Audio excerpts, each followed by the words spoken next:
Hi, I'm Yulia, and this is Burning Questions. The topic that set the internet on fire this week is what's North Korea's involvement in Russia's invasion of Ukraine, and what should we expect from it?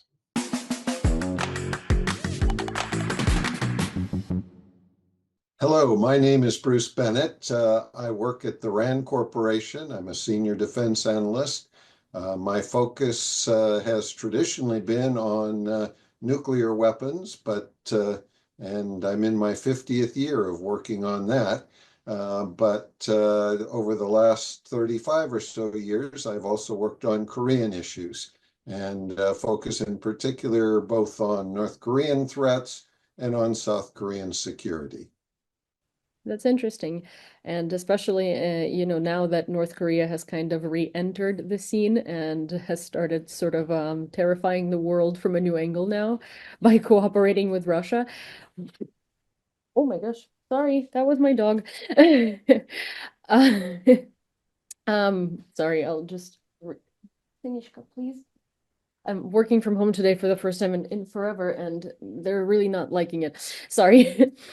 Um, okay, so since North Korea has entered the scene in kind of like a newly terrifying way for the world, and I guess increased its presence in the world of military and warfare, specifically helping Russia with Ukraine, how much of a threat do you think North Korea is in their realm of Ukraine and their involvement in Ukraine?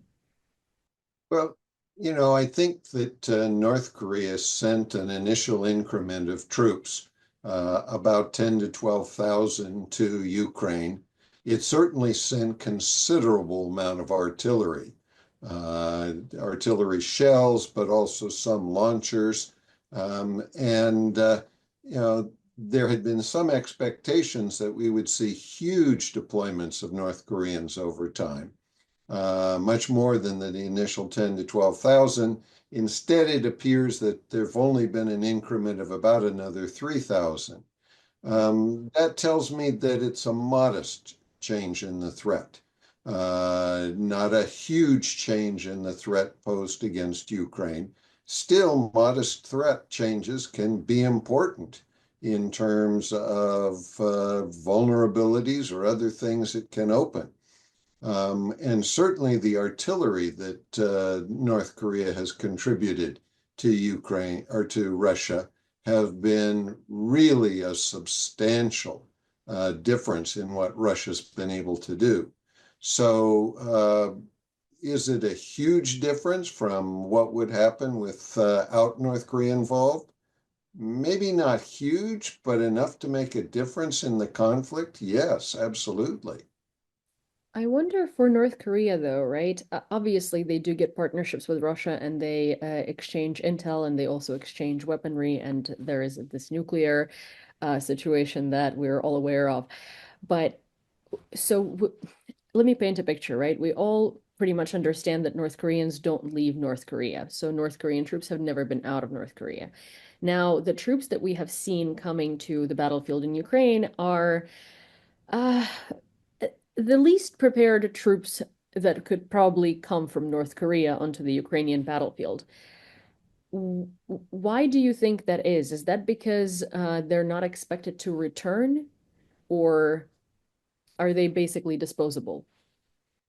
Yeah, good question because it raises a critical issue. Hmm. As you may be familiar, North Korea has a political caste system.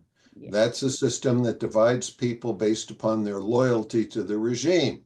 And at the bottom, you've got the hostile class, then you've got the wavering class, and then you've got the core class, the Yeah. elite. The special forces, especially, but maybe all of the troops that North Korea has sent are from the elite class because Kim doesn't want to take a chance on people who are wavering who would likely defect in if they were deployed to Russia. That raises a real quandary for him because in North Korea, the elite families, most families, only have one son. And if that son is killed, then that's the end of that family line. The posterity is gone. And people don't understand that in Korea, the historical culture is very family oriented. So many of those families of elites in North Korea are losing their posterity, and they're going to be furious. And that's going to cause Kim some internal problems. So that helps explain why he hasn't sent 20 or 50 or 100,000 troops. He can't afford to. And that also answers another part of your question, because if those troops who've been in Russia are returned to North Korea, well, they're going to be able to tell their family and friends what happened to their buddies who were killed because of poor Russian use of those troops, using them as cannon fodder, that sort of thing. And that's only going to make those people even more furious at the regime. So this is a case where it's entirely possible that most of the troops sent to Russia will never return to North Korea. Officers, perhaps, to bring back lessons from the war, but the enlisted, probably not. And we never know for sure. Now, you also have to ask, when the troops first arrived, they really weren't prepared for the battlefield in Russia and Ukraine. Um, they just didn't have any such experience. Well, North Korean troops have occasionally been deployed to Africa against insurgencies, some things like that. But the kind of high intensity warfare that's being experienced in Ukraine and Russia, they had no exposure to that kind of thing. And so they didn't know what they were doing. That said, these were highly trained troops. The typical North Korean soldier who's drafted serves 10 to 15 years if he's in the elite forces. So these aren't guys who were just drafted a year or two ago. And as you see, they've adjusted their tactics, their approaches, and been a much bigger problem than had been anticipated from their initial problems, because they were well trained and they adapted and learned.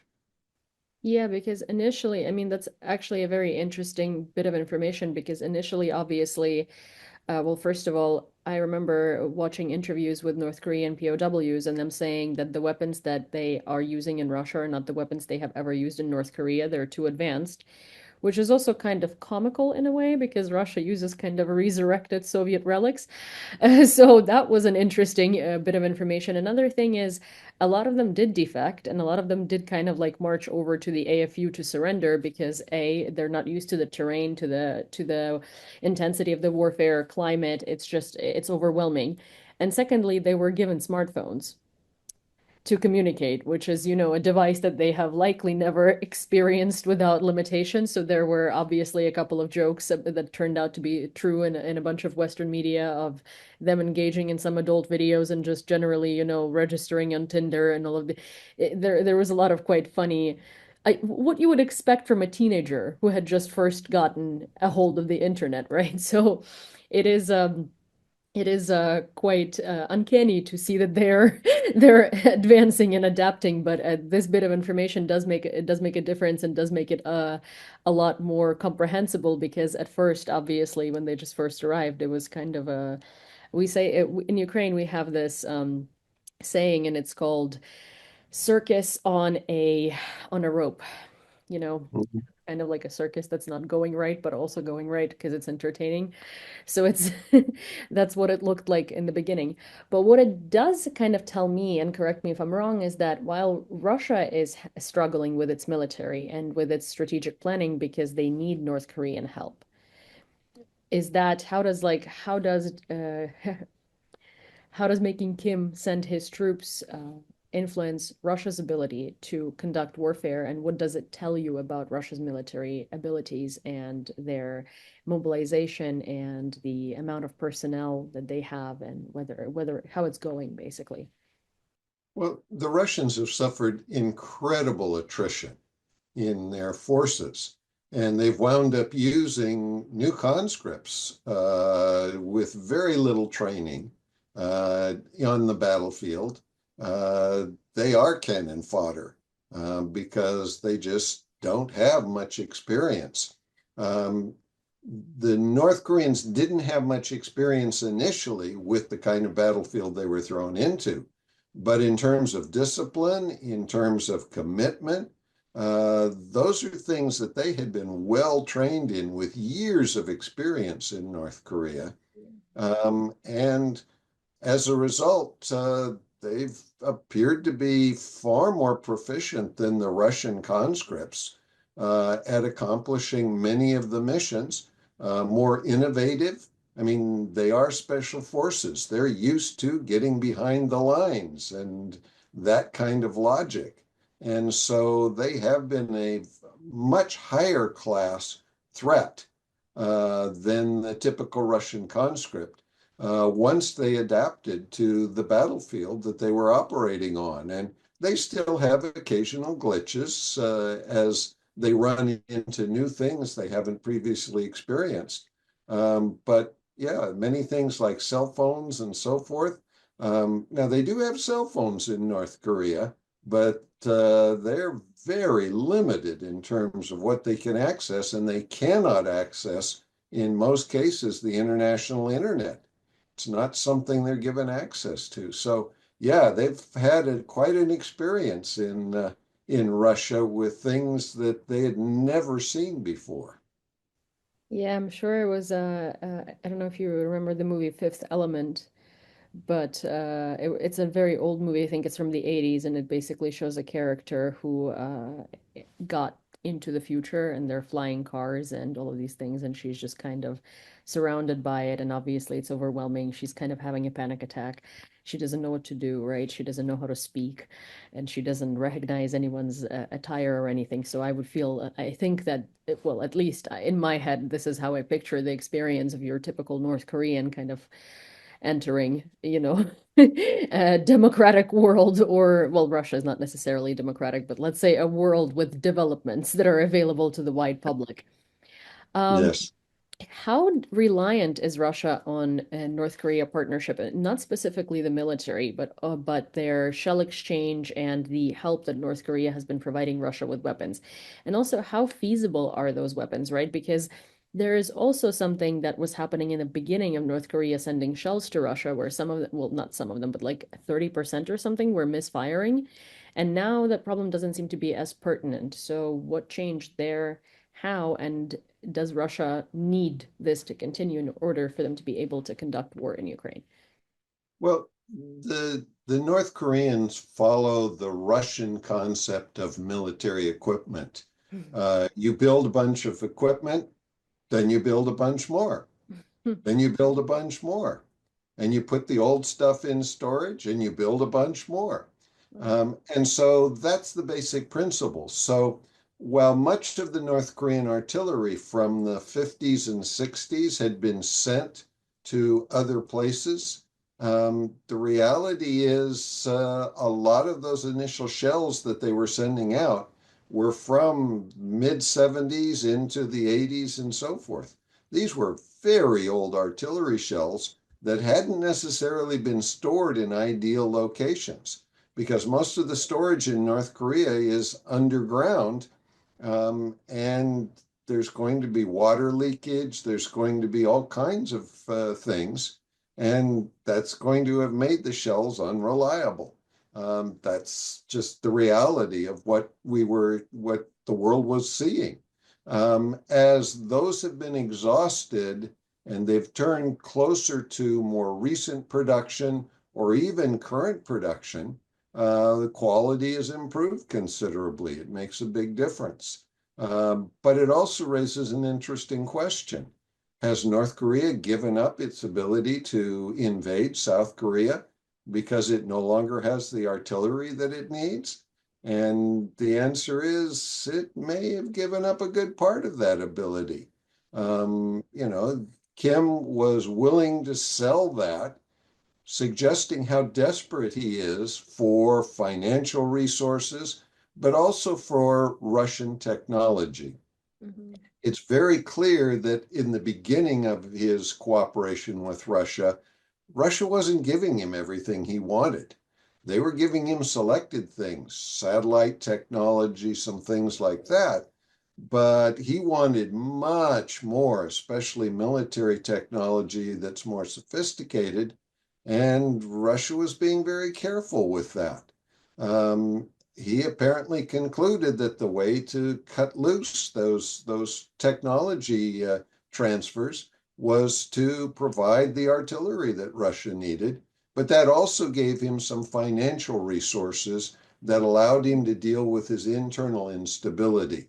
And when you don't feed people in your own country, you've got instability. Yeah. And that's the kind of thing that Kim has also been trying to fight. Well, speaking of instability and kind of resources and financial resources to change the situation in North Korea on the surface, I don't know if you are allowed or willing to comment on that, but I've recently seen influencer programs for Irish, English, and whatnot, Western journalists, or like I call them TikTok journalists, right? Being invited to go on tours of North Korea to kind of revive the North Korean tourism. But how does that work? Provided that it's a very closed-in society and there is obviously a lot of monitoring, and we know that in the past, right, like there have been people arrested for political gain, obviously from different countries based on like recording something they were not supposed to or going somewhere where they're not supposed to. How is North Korea trying to renew their tourism with huge restrictions? Because, when you bring in a group of influencers, it's one thing, but if you're trying to actually renew tourism a little bit, it's harder to monitor a whole bunch of independent people trying to explore on their own.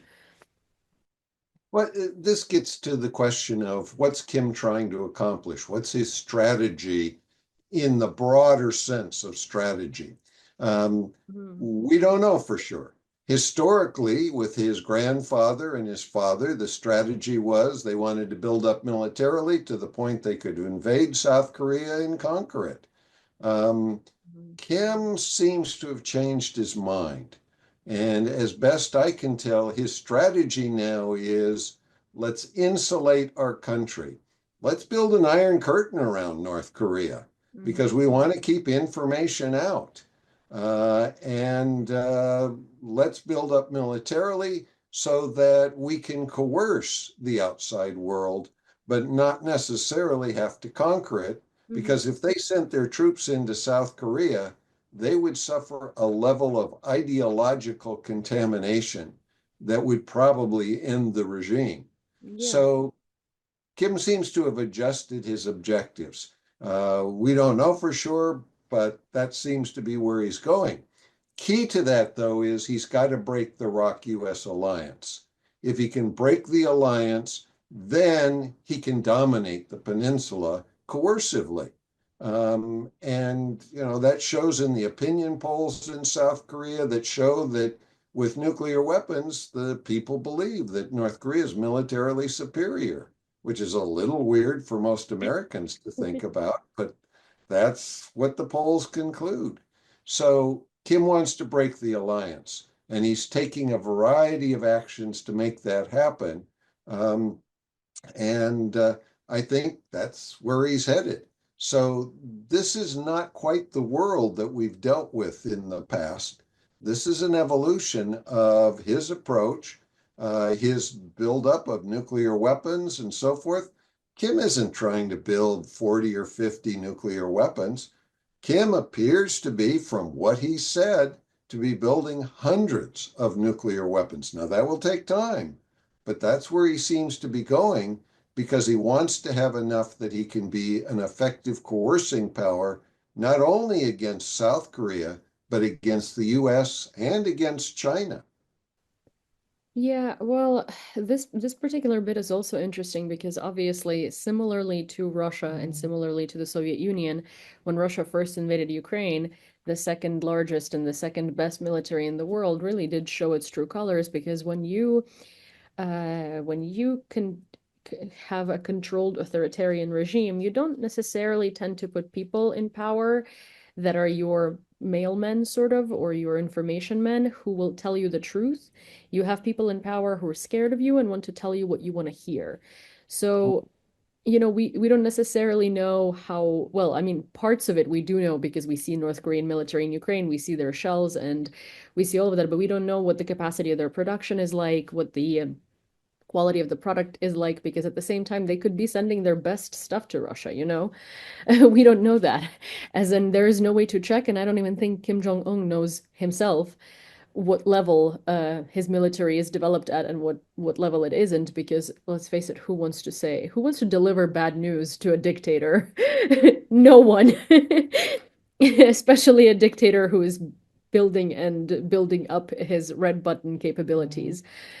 How does that coordinate with South Korea? Because so this is not a theory per se, right? But South Korea is the only country in the world at the moment that could probably completely substitute for American military help for Ukraine if it wanted to. But obviously, right now, it does not have any strategic or political reasons to do so. However, it is capable of doing it because I think a lot of the people in the world actually don't realize how powerful South Korean military actually is and how strong their innovation is.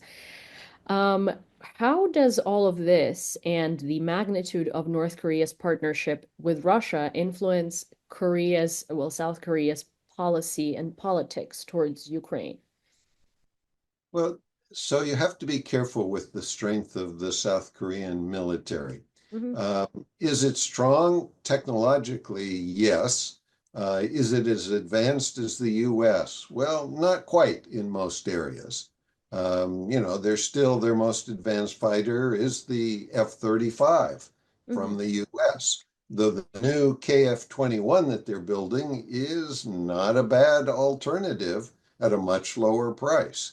So they come in typically at a niche just below the US at a much lower price. The problem South Korea has is the size of its military. Hmm. North Korea's military is maybe 1.2 or 1.3 million men. Hmm. South Korean military is now somewhere in the neighborhood of under 500,000. That's compared to 700,000 that it was 20 years ago. Uh, However, sorry, I don't mean to interrupt, but I do sure. want Oh, to ask no, you go a question. ahead. But every man who turns 18 is supposed to serve in the South Korean military. So technically, do we mean 500,000 or just under 500,000 currently serving under contract? Or, because the population of every man is technically militarily trained for, I guess, Well, years or something like Mostly, yeah. I mean, there are alternatives to South Koreans. There's a conscientious objector tract. Some people who are sufficiently wealthy can get their kids out of it. Um, but that. uh, but by and large, most men serve in the military. Problem is demographics. Hmm. South Korean demographics started going bad 50 years ago. Or be. Right now, they're getting zero point 0.7 births per woman per lifetime. I mean, that means the size of your population is contracting severely. Hmm. They're going through a major downturn in the size of the roughly 20-year-old age cohort. And their military is continuing to decline in size for another, 2 or 3 years till it stabilizes for a while and then starts going down again. So they've got very detailed demographic statistics. Their problem is in part demographics. Their problem is in part politics. The draft period for South Korea used to be 3 years. Hmm. Then they lowered it for the army to 2 years. Then President No Myung set it up to decline to 18 months Hmm. for the draftees. Uh, President Lee Myung-bak back in the 2010 timeframe froze it at 21 months, Hmm. and then his successor on the progressive side lowered it to 18 months. Hmm. So part of it, and the progressives have said, oh, it's not really any big deal when you reduce the draft period. Oh, Not true. You cut it from 21 months to 18 months, and you're getting rid of about a sixth of your of your conscripts. And Yeah. conscripts traditionally have been about 300,000 troops, so that's about 50,000 personnel. So part of it has been a political change. Yeah. There's now talk of going to an all draft army. Well, an all draft army has two problems. Mm-hmm. One, I'm sorry, not all draft, all volunteer army. Mm-hmm. All volunteer army has two problems, and the U.S. wrote extensively about that before they went to an all volunteer military. First problem is not everybody's going to want to volunteer. And your second problem is many of the current volunteers are what are called draft induced volunteers. They volunteer because they'd rather be a volunteer and choose their service and choose their specialty than to be a draftee. Mm-hmm. And you go to an all volunteer service and you lose those draft induced volunteers. So while the size of the South Korean military has shrunk to under 500,000, it could well go to 200,000 or less if they went to all volunteer. And even at 500,000, it's probably too small to go into North Korea after a North Korean invasion of the South and stabilize the North. It's just not large enough to do many of the things that would be associated with the South Korea-led unification. Yeah, I mean, in less academic terms and in more sort of like social terms, right? I do have some friends in South Korea, and so when you said that the population rates are declining, I was actually studying this issue, and at some point I asked my female friend what the problem is, and she said men, because the South Korean women are unwilling to reproduce with South Korean men because they just they created this movement called For B movement. And as to the military draft, that actually surprises me because I do have another friend in and obviously in North, no, not North Korea, South Korea, and obviously that's just anecdotal evidence or anecdotal, but he's from one of the quite powerful South Korean families, and his dad, in fact, insisted that he put his American studies on pause, come back, serve in the military, and then come back to NYU and finish his degree. Because they're quite traditionalist and an old school family, and there is like, the man of the family and the son of the family. They do have more than zero point 0.7 children per per woman, but that is a rarity. I was quite confused when I found out how many siblings he had.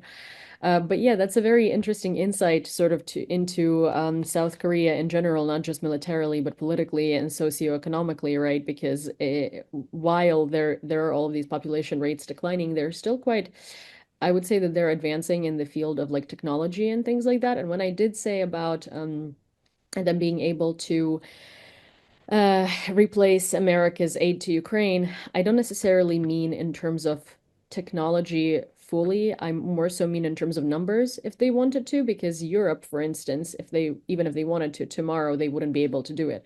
But I feel like South Korea has been waiting for a North Korean for a North Korean debacle for so long that they do have all of their production ready and going, and they do sell quite a bit of military equipment. I'm just wondering, like, their politics towards Ukraine, how does that change with the larger and larger involvement of North Korea in the Russia's aggression towards Ukraine? Does it change at all? And does it pose a threat to South Korea in a way? Well, the South Koreans have, for a variety of reasons, been reluctant to offend Russia. Hmm. They don't want to do that, and therefore they've stood back. Now, that said, it's also important to understand the U.S. is now talking about shifting the attention of our military forces to China, and even the forces in Korea shifting towards China, and as a result, turning over to South Korea more responsibility for covering the defense against North Korea. Mm. Um, Amidst the time when the South Korean military is declining in size. So this is a big concern of the South Koreans. They're strongly hoping that U.S. troops don't get pulled from South Korea, and that may well they may well be helped in that regard. We don't know for sure that the troops in South Korea will be reduced. After all, being in South Korea is one of the best places to defend against China. Um, and the South Koreans have about a 90% dislike of China among South Korean people. That it's kind of Understandably, interesting. China is not allied per se, but favorable of North Korea. China is never allied with anyone. They're just kind of, it's black market deals in a way, under the table deals. How does all of this, I guess like kind of some of my summing up questions are, how does all of this impact global stability and security? And also, how is the West reacting? Whether it's enough, how should it be reacting? And should we worry about the United States' role in this? Because you just mentioned the United States and South Korea needing their troops stationed, right? But we have kind of a rogue person in office right now that we can't predict their actions or rely on them because I mean, we don't really know whether they're going to wake up in a good mood tomorrow or in a bad one. Well, and the South Koreans have been concerned about that since well before the election last year. They know that President Trump, in his first administration, had demanded a substantial increase in what's called burden sharing, the money that South Korea pays for U.S. troops in Korea. Hmm. Um, there is a certain fairness to that. The US spends a lot of money on the capabilities that it provides to Korea, not counting the follow on forces that are trained in the US and kept in the US, but would flow to South Korea in a major conflict situation. So, you know, has President Trump uh, insisted upon an unfair division of financial responsibilities? No. He's really tried to go to a fair distribution of financial responsibilities. That's hit our European allies, that's hit our Asian allies hard. Um, but the reality is, it's time for things to be done more fairly. And the U.S. can't bear the burdens. Part of the problem the U.S. has right now is if any major conflict develops in the world, it's not clear we have the military forces to handle one military conflict, one major conflict, let alone two or three simultaneously, which could happen. We just logistical supplies and so forth are potentially an issue. The size of our forces, have been declining in recent years. So these are issues which this administration's taken a different view on, and it does. Our allies are unhappy, and and wish we would be prepared to do more for them, which we have for decades. That said, we really don't know the current administration's policy towards Korea. They haven't taken a strong policy. Um, in part, that's because the South Korean president was impeached, and nobody's known for the next few months who's going to be the new president. Yeah. And June 3rd, there's an election. Immediately, the winner is put into office. Um, and so I think the US administration right now on Korean policy is waiting to see what happens in that election in how to proceed. Because as much political turmoil as in the US, there's far more in Korea now between the liberals and the conservatives. And so, not really a good idea for the US to get too close to one side before the outcome of the election. And so the US has properly kind of stood back and said, look, Korea, you decide who your leadership's going to be. Once you have, we're going to be happy to work with you, but we're not going to alienate both sides in the process. Gotcha. And as to global security and the global actions towards this? Well, the global security, I think many Americans have been disappointed that the current administration has stepped back from Ukraine. I think President Trump was very clear that he expected that he could get a rapid resolution of the conflict in Ukraine with Russia. He did not count on the deception and bad behavior of Putin. Um, Putin kind of made it look like he was prepared to talk and come to some kind of resolution. And then every time that the U.S. made compromises, he stepped back and wanted more. Um, I think President Trump is now getting that and realizing that Putin is not cooperating toward an end of the conflict in Ukraine. Whether that will adjust President Trump's approach to providing aid to Ukraine, don't know. It's possible because he seems to be getting more and more distressed with Russia. Mm. So we may well see some major adjustments to U.S. foreign policy, U.S. defense policy over the coming weeks and months because Putin failed to be the kind of cooperative partner that I think President Trump had hoped for. Mm. Yeah, I mean, coming from Ukraine, I'm not surprised that President Putin has failed to be a cooperative partner. I don't know what the Trump administration sort of was hoping for. I guess they thought they were special, but there is no one really special when you're dealing with a bloodthirsty dictator who just wants territory. I think he also thought that the Trump administration is special and that they are gonna let him off without any sort of punishment, which we have yet to see. But thank you so very much for this very enlightening conversation. I, for one, really enjoyed it, and I'm now going to be looking up a lot more things about North Korea. But good luck. Thank you, and I hope to see you here in the channel again soon. All right, happy to do it. Thank you. Thank you. Bye. Bye bye. If you enjoyed this conversation as much as I did, and I certainly learned a lot of new information, please don't forget to subscribe to this channel and turn on all of your notifications if you want to see more conversations like it. Also, of course, like this video, share it, and if you have anything on your mind, please drop it in the comments down below and I'll read it. Till next time.